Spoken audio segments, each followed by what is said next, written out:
you're wondering if the Ninja Woodfire Outdoor Grill could handle a picanha roast, you clicked on the right video. We're gonna cut up a whole culotte roast, you might know it as picanha, and show you just how easy it is to create this incredible cut of meat. Now our first tip is remove the meat from the fridge about 20 minutes before you want it to hit the grill. The purpose of doing that is so that the meat can come up to room temperature, therefore it makes the actual grilling process go much quicker. The next thing you want to do is locate the grain. And in this case, when you're making picanha, you want to cut with the grain because then when you're slicing the steaks, you're going to be cutting against the grain. And the good thing about buying a whole culotte roast is that you are in control of how big the steaks are. And if you look here, our friend Matt is making these steaks super thick. That's how I like them, but go for whatever size thickness you want. I like my steak on the thicker side, especially when doing a reverse sear, which that's what we're doing today. We got even one more little tiny little nib out of that one. You might be thinking that's a lot of fat right on the top. Do not take that off. That's what's going to give these incredible flavor.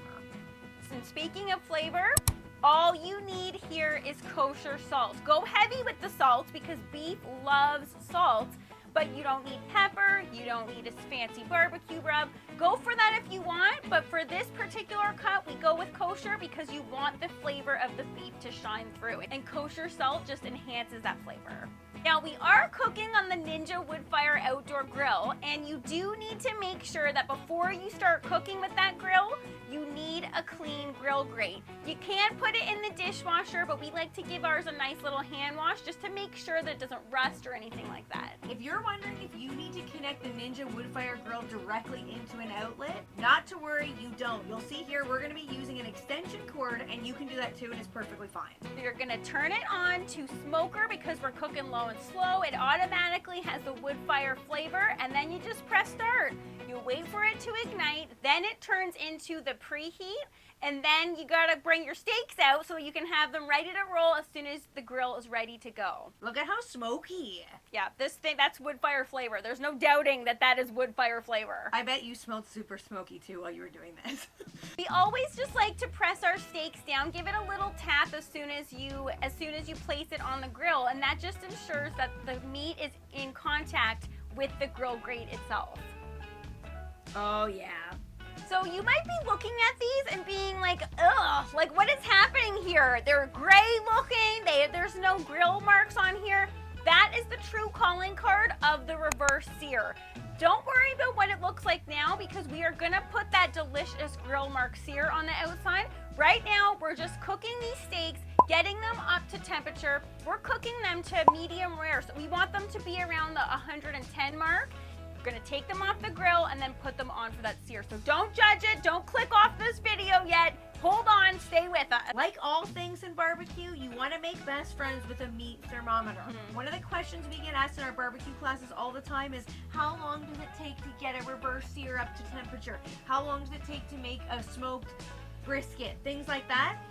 It's not about time, it's about temperature, so make sure you have a meat thermometer handy. This did take around 15 minutes, but depending on weather conditions, other types of things, that might differ for you, so that's why we never really like to talk about time.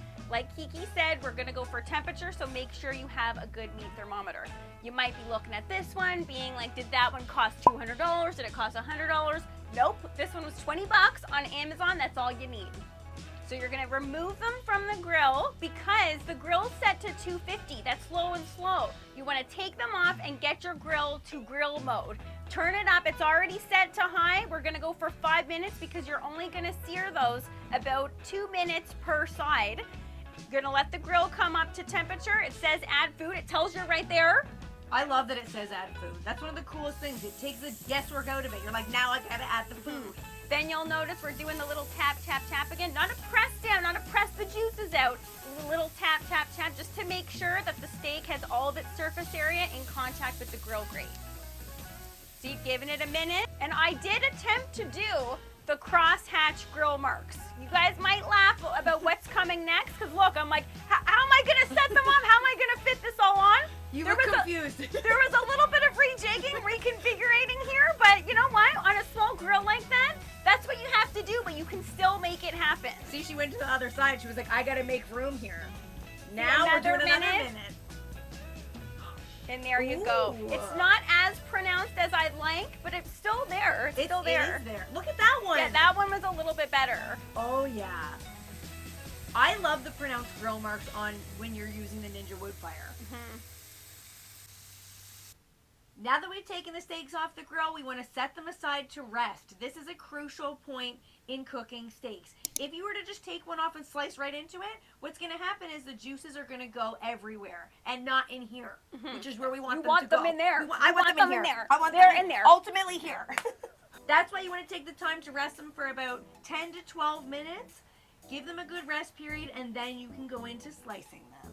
Here we go on a guitar Oh. cutting board. Come on, it doesn't get more badass than that. You're a rock star, honey. You are a rock star. Barbecue rock star, I'll take it. Oh yeah, let's see what these are gonna look like on the inside. Okay, my mouth is watering I just know. looking at Oh, this. Yep. Oh, yeah. Edge to edge pink, baby. That is the calling card to the reverse sear. That is why you reverse sear. That could not look more perfect. Yeah, it looks so juicy. Oh my goodness gracious. Oh, she's just touching it. She's moving it Look, around. we're getting fancy here now. We're just like splaying them out in the guitar shape mode here, and like, does that not look fantastic? And what's great about picanha is that every bite you get a tiny little bit of that fat on the top, and that is where all the flavor is.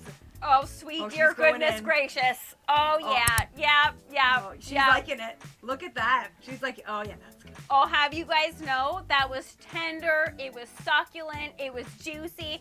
I was literally thinking right there, oh my goodness, I just reversed a picanha steak on the Ninja Woodfire Grill. Now, my question to you is, was it smoky? It was smoky, but you would think maybe because of all that billowy smoke that you saw when I lifted the grill lid, you would think, was that too much smoke? Like it looks like it could have been too smoky. It was a nice, gentle, subtle bit of smoke. It doesn't taste like the bottom of a barbecue. It's nice and subtle, but to me, the woodfire flavor makes that picanha experience. Now, I'm surprised that you can't hear little Ricky, Maddie's cat, in the background right now, because with all these delicious smells going on, your neighbors are probably out. He's probably at the door whining for some. That looks fantastic. I'm not gonna lie, I did give him a little piece of the fat, because you gotta share with little Ricky. It's as easy as that. You guys saw it firsthand now. The new Ninja Woodfire Grill can handle a whole culotte roast, aka a picanha. That was a feat unto itself, but if you're wondering, can a turkey fit on this thing? The answer is no. Check in the next video. We're not saying what happened there. Check in our next video. You won't believe what happened. Wait till you see how big this thing is.